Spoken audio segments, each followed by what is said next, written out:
శ్రీ గురుభ్యో నమః.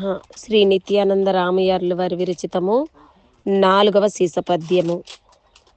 అరయ సహస్రారంబు ఆకాశభూతంబు కంఠంబు వాయు కనుము ఇప్పుడు హృదయమందున హృదయాగ్ని అన చెల్లు మూత్రంబు జలమయ్య ముదము తోడా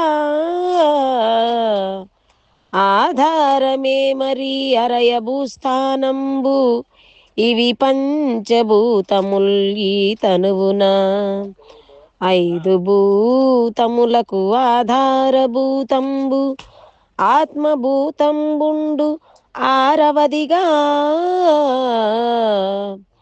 ఆత్మ సంకల్ప భ్రాంతిచే ఆ క్షణమున పంచభూతాల శక్తిని పరగచేర్చి బిందు రూపంబు దాల్చును బీజమయ్యా బీజమే మాతృగర్భాన భూజమగును బీజమే మాతృగర్భాన పూజమగును.